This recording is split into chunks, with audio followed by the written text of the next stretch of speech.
Welcome to Cluster Fudge, the podcast where we dive deep into the messy entanglements of culture, power, and identity. I'm your host, Alexandra. Today's question sounds simple, but it's anything but. What is life without money? Strip away the paychecks, remove the bank accounts, forget the credit scores, retirement plans, student loans, and property taxes. What's left? Is there dignity? Is there freedom? Is there meaning? In a society where money is everything, the gatekeeper of health, safety, opportunity, and even self-worth, we have to ask, what happens when you don't have it, or when you choose to live without it, or when you're born into a system that makes escaping poverty nearly impossible? Let's talk about what money really buys, what it can never buy, and what it means to live a life either beneath it, beyond it, or outside of its reach. Let's dive in. Let's start with the obvious. Money is not just paper, it's power. It's the lifeblood of our global economy. It fuels our infrastructure, feeds our families, buys our time, and often determines who gets a second chance and who doesn't. But what if we remove it? What if one day money simply vanished, either as a thought experiment, a hypothetical future scenario, or for some, a lived reality? Let's first understand what money actually is. It's not just cash or coins. Money is a system of trust. It's an agreement, often unspoken, that something holds value. And that value grants access to shelter, to food, to healthcare, to education, to experiences. Without it, many doors slam shut. But here's the thing, money isn't natural. It's a human invention. We didn't always have it. Before money, societies operated on barter systems, on gift economies, or in subsistence structures where people lived off the land and exchanged goods or services in tight-knit communities. These systems weren't perfect, but they weren't driven by profit. They were driven by need, cooperation, and survival. Then came coinage, credit, capitalism, and compound interest. Now we live in a world where money doesn't just influence life, it defines it. You can't be born without it costing money. You can't die without it costing money. And everything in between, from childcare to cancer treatments, comes with a price tag.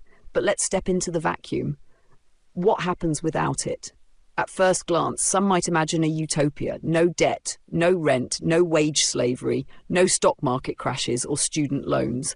But in practice, life without money often means no home, no healthcare, no legal support, no education, no protection, and in many cases, no voice.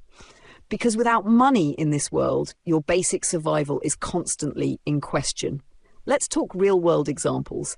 Think about the homeless population, the clearest lens through which we can understand life without money in a money-dependent society. Being without money isn't just a financial state, it becomes a legal condition, a social stigma, and a barrier to re-entry. It becomes a cycle. No address means no ID means no job means no income means no housing, and round it goes. Then there are intentional communities, off-grid groups, survivalists, even anarcho-primitivist tribes who attempt to live outside of the currency economy. While these groups often speak about freedom and sustainability, their existence is rarely entirely money-free. They often rely on donated goods, external labor, or government land access. It's not truly outside the system, it's just on its edges. And even the digital frontier, once heralded as a utopia of open access, has become paywalled, monetized, and tiered. Algorithms prioritize the rich, healthcare favors the insured, and legal outcomes lean toward those who can afford the best defense. So, what does a world without money really look like? It depends. It could be a community-driven paradise where people share skills, land, and labor freely, or a cold, exclusionary wasteland where survival belongs only to the physically fit, the well-connected, or the violent. But in our current structure, removing money doesn't eliminate hierarchy. It often just reshuffles who's on top. Here's the uncomfortable truth. We like to believe that money is the problem, but in many ways it's just a symptom. The deeper issue is how we value things. Labor, time, life, and even love. Without a common currency to assign that value, we're forced to confront our real priorities. And sometimes that's more terrifying than being broke. So yes, the world runs on currency. And without it, we'd need to rebuild everything. Not just our systems, but our values. And that, my friends, is no small feat. Let's get something straight right now. Something that too many people misunderstand, weaponize, or flat out ignore. Being poor is not the result of being lazy. It's not about bad decisions. It's not about poor budgeting. It's not about failing to work hard enough. It is overwhelmingly and undeniably the result of systems that were never designed to work for everyone. In many cases, they were intentionally built to benefit a few while excluding the rest.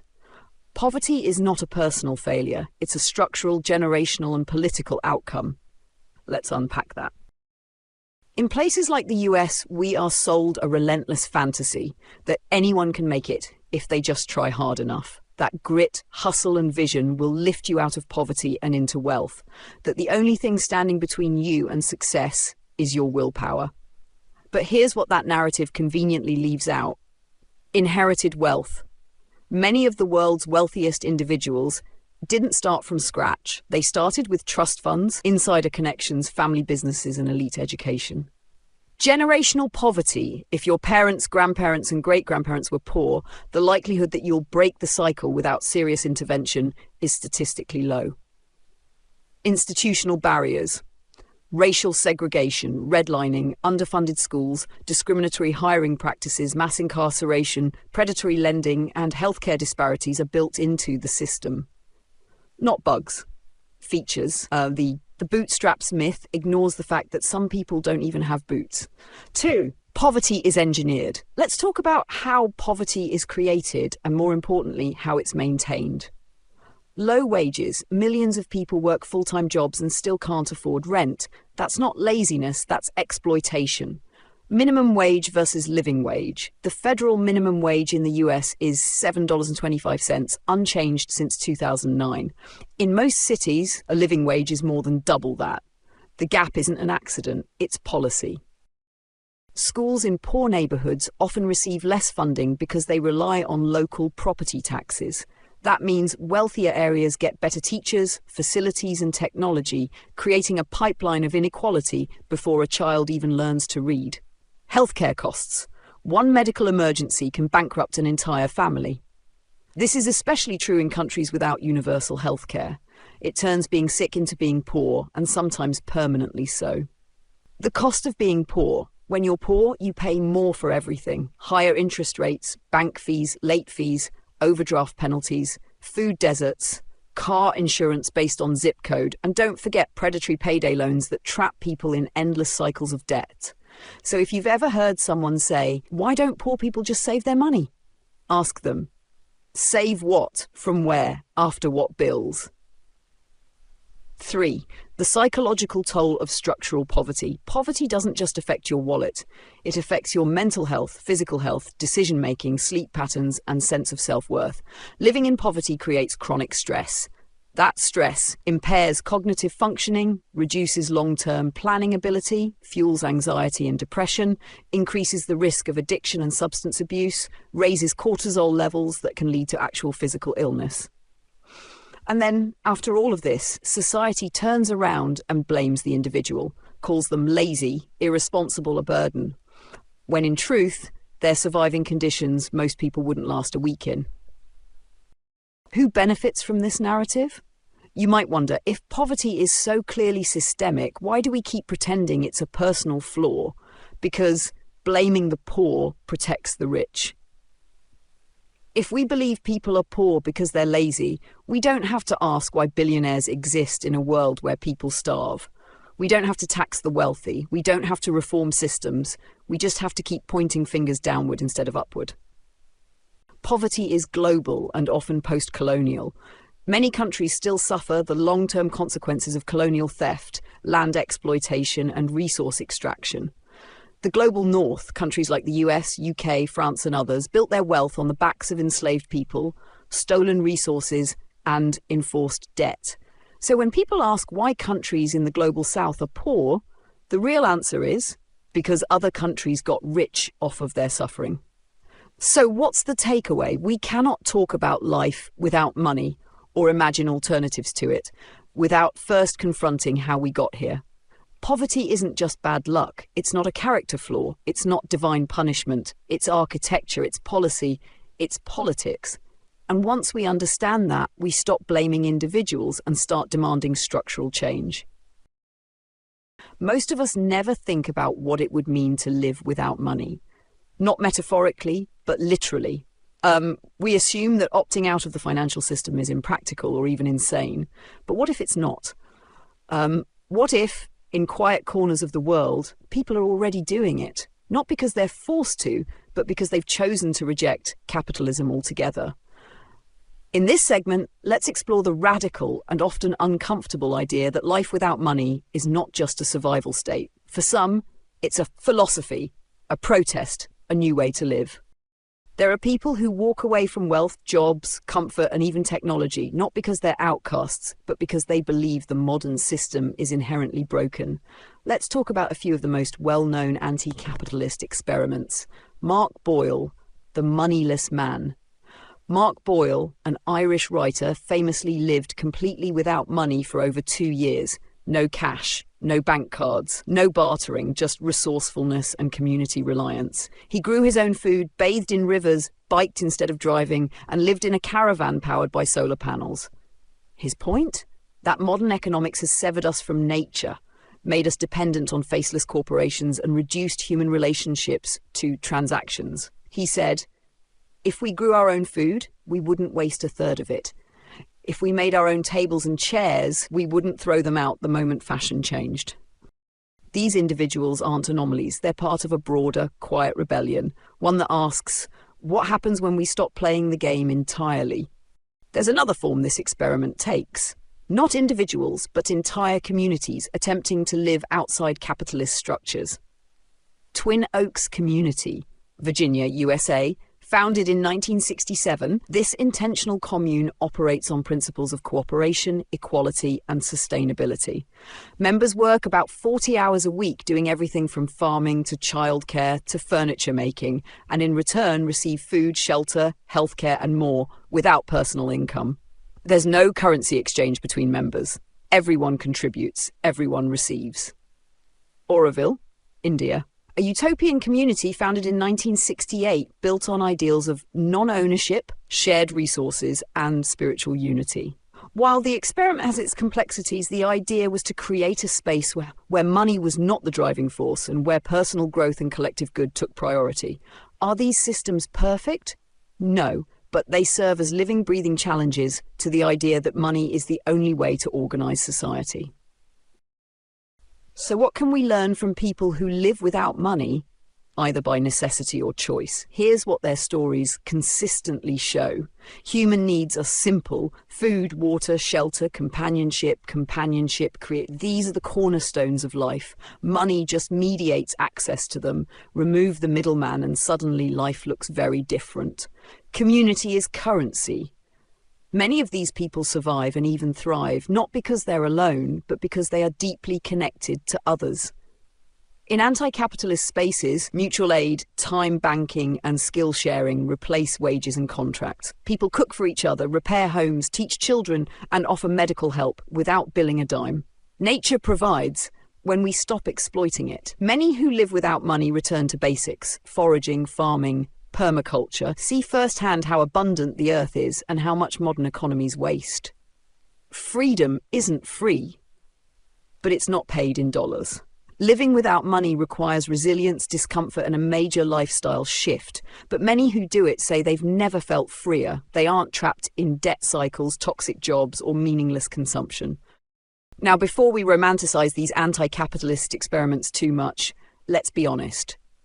These lifestyles require choice and privilege. Many people living in poverty don't get to opt out of the system. They're crushed by it. The idea of choosing to live without money is very different than being forced to. Access to land, clean water, and legal safety matters. Most modern societies are not structured to support people living off-grid or outside capitalism. Zoning laws, land ownership, and permits make it very difficult to go fully moneyless unless you're in a specific place or protected community. Women and marginalized people face unique risks. Living without money can increase vulnerability, especially for women, queer people, and others who may already face systemic danger. Not everyone is safe camping alone, biking cross-country, or living off-grid. So while these experiments offer hope and insight, they aren't solutions for the masses. At least not without major systemic change. So why do these stories matter? Because they poke holes in the narrative that money is the only way. They show us that other ways of living exist, that it's possible to build community around values rather than value, that rejecting capitalism is not a death wish, it's a counterculture, and that even within this system, we can borrow pieces of that thinking to make our own lives less dependent on the grind. These experiments remind us money is a tool, but it has become a master. And some people, brave, radical, and often ridiculed, are showing us what happens when we put that tool down. Let's get personal. Let's get emotional. Because while money is often talked about in economic terms, GDPs, tax brackets, interest rates, its real power isn't just in banks or on spreadsheets. It's in our minds, our behaviours, our self-worth, our fears. Money doesn't just buy goods and services, it buys safety, status, belonging, control, hope. And that's exactly what makes its grip so hard to shake, even for those who have enough. Let's dive into the psychological grip of money and why it holds so much power over our lives, identities, and emotional stability. 1. Money as identity. I am what I earn. From childhood, we're conditioned to tie our self-worth to our net worth. A successful person is someone with a high-paying job. A good provider is someone who brings home the most income. A worthy partner, often described by how financially stable they are. It's no coincidence that questions like, what do you do, or can you afford it, are really questions about status, worth, and value, not just economics. The problem? When money becomes a stand-in for identity, losing it feels like losing yourself. Unemployment doesn't just mean no income, it means shame. Debt doesn't just mean owing, it feels like failure. Poverty isn't treated as misfortune, but as a character flaw. That internalization is deeply damaging, and it's baked into our entire system of values. Whether you're poor, middle class, or even wealthy, many people live with a scarcity mindset, the belief that there's never enough. This mindset leads to chronic anxiety about the future, hoarding of resources or wealth, overworking and burnout, decision paralysis, especially when facing unexpected expenses, fear-based choices, staying in bad jobs, bad marriages, etc. And here's the twist. Scarcity doesn't always come from a lack of money. It often comes from living in a culture that constantly tells you what you're missing. From Instagram ads to LinkedIn success stories, we're sold the lie that you'll be happy when you hit 6 figures, when you buy the house, when you retire early, when you reach financial freedom. It's a moving target, and it keeps us locked in the rat race, constantly chasing the next dollar. Financial trauma is real and deeply underrated. Let's talk about financial trauma. Yes, that's a real thing. Just like emotional or physical trauma, financial trauma can rewire how you see the world, react to stress, or make decisions. Examples of financial trauma include growing up in poverty or housing insecurity, experiencing bankruptcy or foreclosure, sudden job loss or long-term unemployment, debt that feels insurmountable, economic abuse by a partner or parent. People with financial trauma may panic over small purchases, avoid looking at bank statements, feel guilty spending on anything non-essential, stay in toxic environments out of fear of financial instability. It's not about being bad with money. It's about how money has hurt you and how your brain learned to protect itself. 4. The illusion of control. Money as a safety blanket. Let's be honest. One reason we obsess over money is because it gives us the illusion of control. In a chaotic, unpredictable world, money can feel like the one thing we can manage. Can't control illness, at least you can afford treatment. Can't stop aging, at least you can buy comfort. Can't trust people, at least your money's safe in the bank. But here's the harsh truth. Money can't stop grief. It can't guarantee love. It won't protect you from every crisis. The pandemic showed us that even the wealthiest can feel helpless. That the stock market isn't immune to collapse. That the illusion of control is just that, an illusion. Still, the psychological need for safety is so powerful, we keep clinging to money like it's our emotional life raft, even if it's not floating. We've also been emotionally programmed to equate spending with happiness. From the dopamine rush of retail therapy to the idea that buying something is self-care, we've been taught that emotions can be solved by purchases. Bad day? Order food. Lonely? Buy something cute. Feeling inadequate? Time to upgrade your wardrobe. Marketing thrives on this, feeding our insecurities to make profit. But what happens when the credit card bill hits? When the dopamine fades? When the financial pressure piles up again? The emotional high crashes, and we're back at square one. It's a cycle of emotional exploitation, one that's incredibly hard to escape. Let's talk generationally for a moment. Boomers were taught to save, invest, and retire with pensions. Gen X faced the rise of credit cards and housing bubbles. Millennials came of age during the 2008 crash, burdened with student loans and told to bootstrap.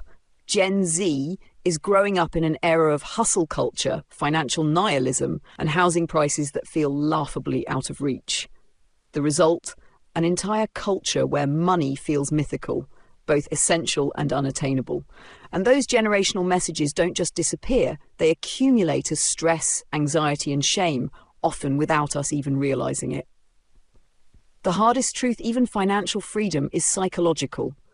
We idolize financial freedom, the day when money no longer controls us. But here's the twist. Freedom isn't just about the number in your account, it's about your relationship to it.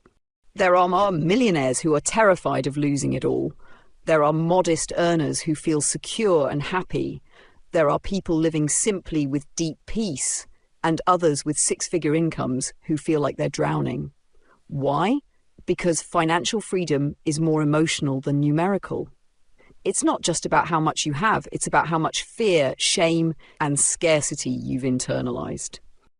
So what's the way out? We can't just ditch the money system overnight, but we can start by reframing how we relate to it. Talk about money honestly. Break the shame. Understand your financial triggers. They often go deeper than the dollar. Prioritize emotional well-being alongside financial goals. Define enough. Not in capitalist terms, but in your terms. Separate worth from wealth. You are not your paycheck, period. Because while money may rule the world, it doesn't have to rule your soul. And the moment we start to untangle those two things is the moment we begin to reclaim power. Let's sit with something that might sting a little. Because while this podcast often looks outward at systems, history, and policy, this segment turns the mirror back on us, on culture, on internalized bias. We judge the poor for being poor. We judge how they spend money, how they parent, how they dress, what they eat, where they live, even how they speak. And the most uncomfortable truth? We often do this even if we've been poor ourselves. So today, let's dive into where these judgments come from, how deeply embedded they are, and why challenging them is not just necessary, it's moral. In Western capitalist culture, especially in the US, we cling to the idea that success is earned, that if you work hard, you'll make it, that your financial status reflects your character. So what does that mean for people who don't make it? They must not have worked hard enough. They must be irresponsible, lazy, addicted, stupid, dependent. This myth has been baked into everything from politics to pop culture, feeding narratives like they're just living off the system. They could get a job if they really wanted one. They shouldn't have kids if they can't afford them. They waste money on junk instead of saving. Let's call this what it is, a convenient lie, because it lets us feel safe. It lets us feel morally superior. It creates a false distance between us and them, as if poverty is always the result of bad decisions and wealth the reward for good ones. But real life isn't that clean. It never has been. Here's a social experiment that plays out every day. A visibly poor person buys something nice, maybe a phone, a tattoo, a steak dinner, or even a pair of Jordans. What's the first reaction from bystanders or social media commenters? They shouldn't be wasting money on that. Must be nice with my tax dollars. We expect the poor to live in constant deprivation. We want them to be grateful, invisible, and miserable. But why? Why do we act as if financial hardship means giving up all joy, autonomy, or dignity? Do we really believe that someone should live without a treat, a celebration, or a moment of comfort just because they're struggling? Or is it that we're so uncomfortable with inequality that we need to feel like they're doing something wrong so we can justify looking the other way? The respectability politics of poverty. We don't just want the poor to be poor, we want them to be respectable about it. We tolerate the working poor, the ones with 2 jobs and no days off, more than the homeless man sitting on a street corner. We valorize the bootstrap story, but shame the person on food stamps buying name-brand cereal. This is respectability politics in action. The unspoken belief that poverty is acceptable only if it's endured quietly, humbly, and without disruption.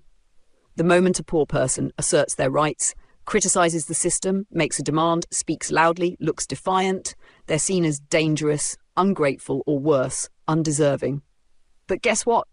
Respectability has never been the key to liberation for any group, and it shouldn't be a requirement for empathy either. Let's talk about one of the most damaging assumptions, that poor people are stupid. It shows up everywhere, in job applications, in classroom interactions, in doctors' offices, in customer service, and especially in online discourse. We assume if someone is in poverty, they must not understand how to budget, be bad at decision-making, lack education, not know how to improve their life. But here's the thing. Poverty requires intelligence, creativity, resourcefulness, survival skills. Try feeding a family of 4 with $20. Try navigating childcare, multiple part-time jobs, and unreliable transit. Try negotiating medical bills without insurance or legal protection. These are not the tasks of the incompetent. These are the tasks of the systemically trapped. And while, yes, education and resources matter, poverty doesn't erase intelligence. It magnifies inequity.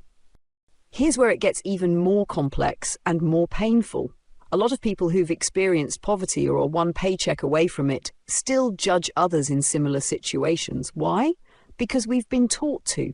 Because shaming the poor makes us feel like we're not one of them. Because internalized classism whispers, if I distance myself from poverty, maybe I'll escape it. This is the same psychological mechanism we see in other forms of oppression. Internalized racism, internalized misogyny, internalized homophobia. It's self-protection masquerading as superiority.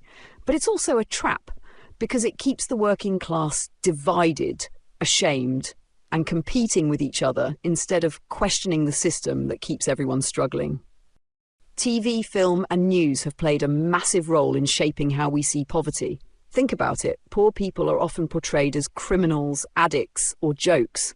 Wealthy characters are framed as aspirational, even when they're corrupt. Reality shows turn poverty into spectacle. Politicians use welfare queens and urban crime as dog whistles. And what's missing? The human stories, the dignity, the complexity, the truth. This distortion affects how we vote, how we donate, and how we relate to people in our communities. It also creates empathy gaps, where we find it harder to feel compassion for someone struggling economically because we've been trained to blame them for their situation. Let's not forget, all this judgment, it serves a purpose. When we blame the poor, we avoid blaming the system, avoid examining wealth hoarding, avoid looking at corporate exploitation, wage theft, tax avoidance, or lobbying, avoid reckoning with how much luck, not hard work, often determines success. Judging the poor upholds capitalism by suggesting the system works, and if you're not thriving, you are the problem. It's a deflection, a distraction, a way to keep us punching down instead of looking up. So what do we do with this? We start by doing the hardest and most honest thing. We check our judgments, every single one. When you see someone begging on the street, pause. When you hear someone say they should just get a job, challenge it. When you catch yourself thinking, why would they buy that? Question the assumption behind it. And then we do more. We share stories of dignity and resilience, support policies that address structural causes of poverty, not just its symptoms. Talk about class the same way we talk about race and gender, as a vital part of our identity and our justice movements. Extend empathy, especially when it feels hardest to, because the truth is, poverty is not a moral failure, but judging it often is. And when we choose to see the poor not as them, but as us, as neighbours, family, co-workers, fellow citizens, we begin to dismantle not just the stigma, but the very systems that depend on it. Let's entertain a radical idea. What if we simply abolished money? Not just our cash, not just credit cards or crypto, but the entire concept of monetary value and everything that depends on it. Let's ask the big question. Is a post-money society even possible? We're talking about a world where value isn't mediated through currency, where human needs are met not because someone can afford to pay, but because they exist. It sounds utopian, maybe even naive. But is it? Let's unpack what a world without money might look like, what it would require, and whether it's a total fantasy or a glimpse into a distant, better future. What does post-money actually mean? A post-money society isn't just a society that uses bartering, or one where the dollar is replaced by crypto or government credits. It's a society where the exchange of money as a measure of worth, labour, access and power no longer exists. In its place, possibly, resource-based economics, communal or cooperative labour, needs-based distribution, automation replacing human labour, gift economies, decentralised mutual aid networks. This isn't just about removing bills from our wallets. It's about replacing the very structure that defines modern economies, governance, and even interpersonal relationships. While a full post-money world has never existed at scale, we've seen glimpses of societies and moments where money didn't reign. Indigenous societies, many Native and First Nations communities operated for thousands of years using gift economies, collective ownership, and shared labour responsibilities. Accumulating private wealth wasn't the goal. Maintaining communal balance and honouring nature was. Religious groups like Buddhist monks, early Christian monasteries, and Sufi brotherhoods often lived moneyless lives, surviving on donations, shared farming, and simple needs. Early communism and anarchist experiments. During the Spanish Civil War, anarchist collectives in Catalonia abolished money for a time, relying on mutual aid and coordinated sharing of goods. Modern eco-villages and off-grid communities. Today, intentional communities in places like Germany, e.g. Zeg, India, like Oroville, or remote American eco-farms, experiment with post-capitalist living, sharing resources, rotating labour, and rejecting consumerism. Each of these examples is imperfect, but they prove one thing: living without money is not impossible. It's just difficult under capitalism. One of the most common arguments for a post-money world centres around automation. As AI and robotics continue to evolve, we may be approaching a future where human labour is no longer essential to production. Machines can farm, manufacture, clean, cook, repair, and transport. Algorithms can manage logistics and allocation.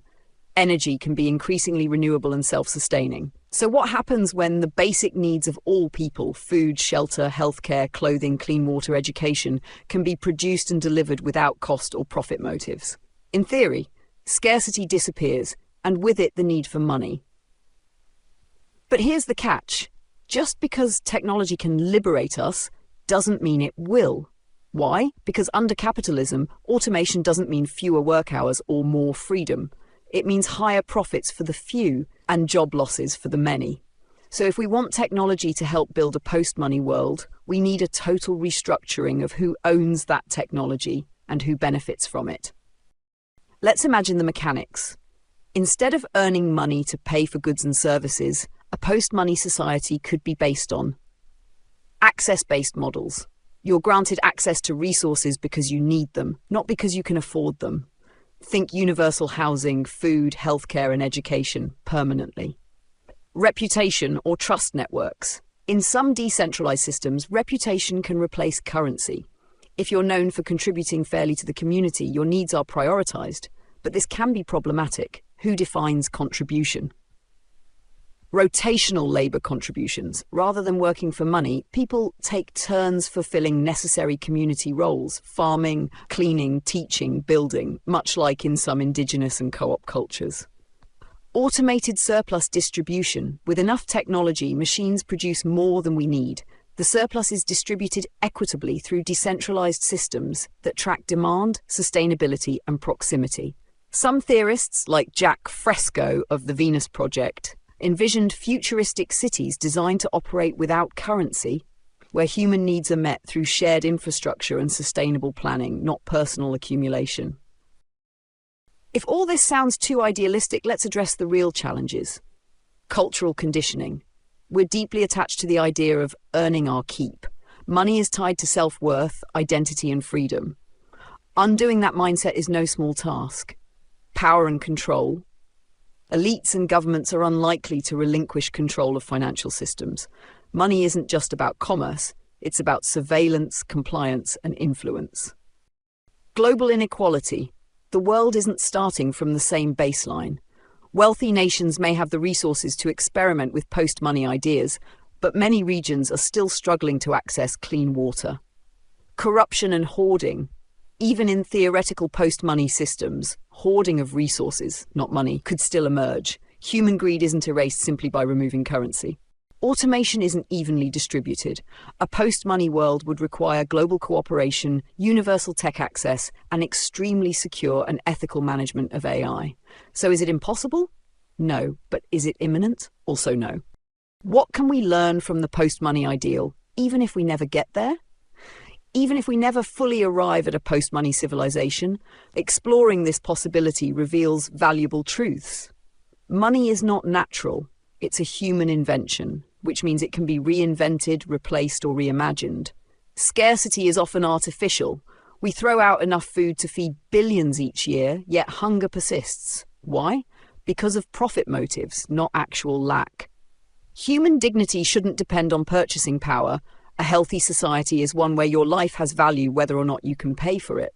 The most valuable things in life, love, connection, community, creativity, nature, have no price tag. That's worth remembering, especially in a system that tries to monetize everything. Are we already moving toward it? There are already small but powerful movements pointing in a post-money direction. Universal Basic Income, UBI. While not a post-money policy, UBI reflects a growing belief that people deserve a life before they earn it. Open source culture. Creators share code, designs, and tools for free, often driven by passion, not profit. Co-ops and mutual aid. Local communities are increasingly rejecting market-based solutions in favor of shared labor and collective support. Gift economies. From Burning Man festivals to free fridges to community gardens, there's growing interest in doing things for each other without a cash exchange. These movements are not the endgame, but they are the early seeds of something radically new. Is a post-money society possible? Not tomorrow, not next decade, but maybe someday. It would require unlearning everything we've been taught about value, building global systems rooted in care, not competition, designing technologies that serve people, not profits, and truly believing that humans are worth more than what they earn. That's not naive. That's visionary. And in a world where money controls too much, maybe the most revolutionary idea of all is to imagine a world without it. We've spent the last hour peeling back the layers of society, tracing the roots of currency, interrogating the psychological hold of money, lifting the veil on poverty, and even imagining futures without a single dollar in sight. But now we arrive at the big question, the quiet one, the existential one. So, what is life without money? And here's the radical truth. Life without money is not just possible, it's already happening. It's happening in places we ignore, in people we overlook, in choices we don't understand. Let's be honest, for millions, life without money is a daily nightmare, not a thought experiment. It's a mother skipping meals so her kids can eat, a disabled veteran on the streets, a single parent rationing insulin because co-pays are unaffordable, a college grad drowning in debt afraid to check the mailbox. In a society that treats money as moral currency, being poor often feels like being invisible, expendable, or even criminal.